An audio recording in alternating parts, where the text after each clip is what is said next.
Well, look what we have here. A nice little iPhone XR. And it needs a new screen. Also, Face ID is not functioning any longer. Possibly due to the cameras being smashed in at the top, but we'll find that out here in just a little bit. You'll notice today I upgraded to the black gloves. These are much nicer. They're a little more cut resistant as well. Glass does not stab me. Already powered this phone off. The screen is working fine, as is the rest of the phone, from what I can tell, aside from that Face ID and that front camera. Let's go ahead and open it up, and we'll see what it looks like on the inside. I enjoy doing the iPhone XRs, as they are one of the easiest out of the new iPhones to repair. They have a very thick LCD that is not wanting to give up easily. Tell you what, I'm going to go heat this up and I'll be right back.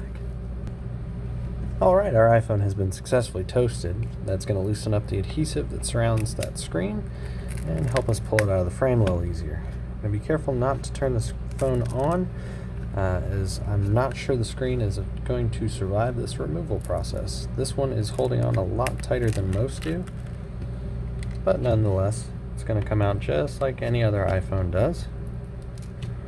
Just prying up and then opening to the right like a small book.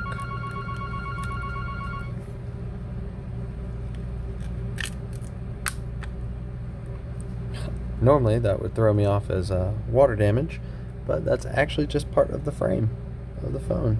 That caught me off guard for just a second. Alright. That is someone's alarm going off.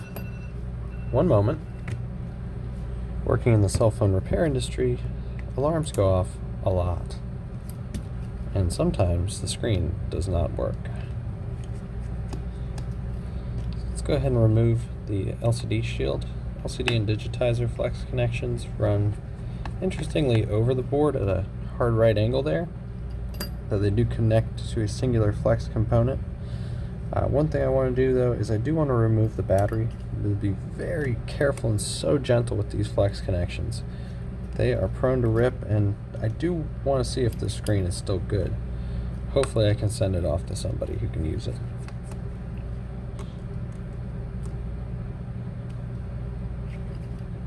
Our battery is shielded below these 3 tri-wing screws and a small shield.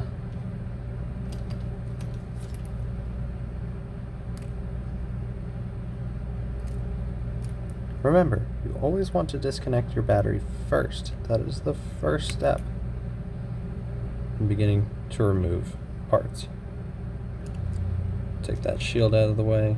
Let's pop our 2 flex connections for the screen. And I'm going to show you the lazy man's way to do an XR.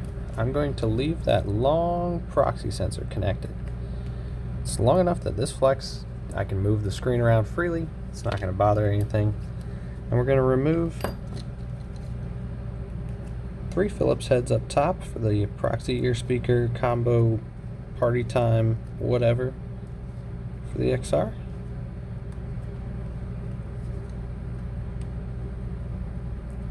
Then we have 1 tri-wing, very top. That's going to hold on a little bracket that holds the ear speaker in its place. That bracket is going to get removed after we pull this up a little bit. I'm going to feed my tweezer under that bracket and pull it up and out.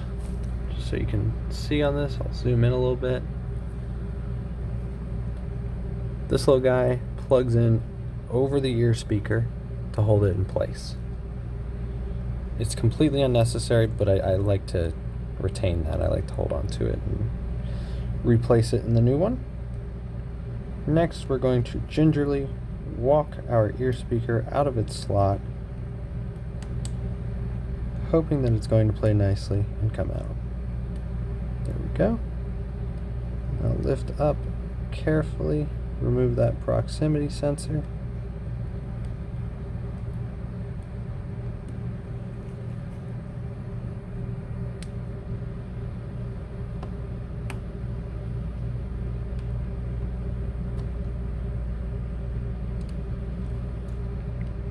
proximity has been removed, and the last thing holding that thing on is the microphone.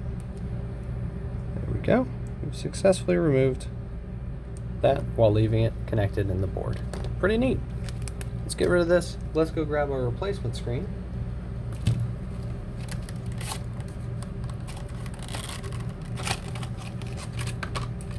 Replacement screen has been grabbed.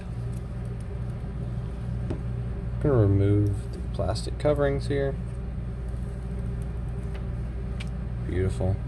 Now we're going to install that proxy right back where we just had it.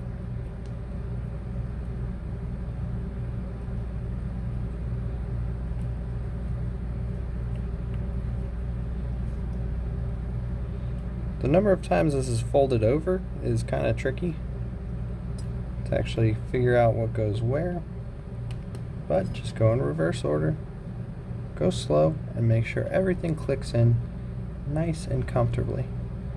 You don't want anything to have to be forced in. If you have to force it in, there may be something wrong with your replacement frame, or you're going in at the wrong angle. More often than not, you're going in at the wrong angle. Everything to be comfy, cozy up top. Heard that little click. Now remember the little ear speaker cover guy right there.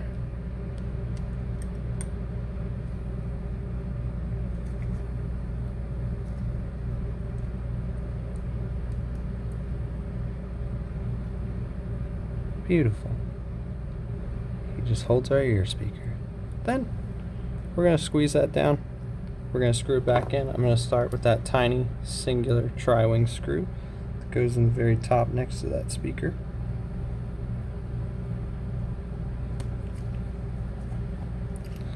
Then we're going to switch over to the Phillips, and we're going to replace all those 3 Phillips heads that we had.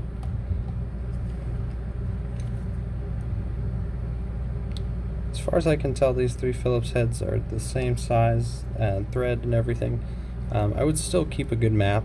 Actually, now that I say that, this one I'm picking up is slightly different. So do keep a good screw map. This is a classic iPhone, so screw maps are important. Alright, I'll be right back after this short break.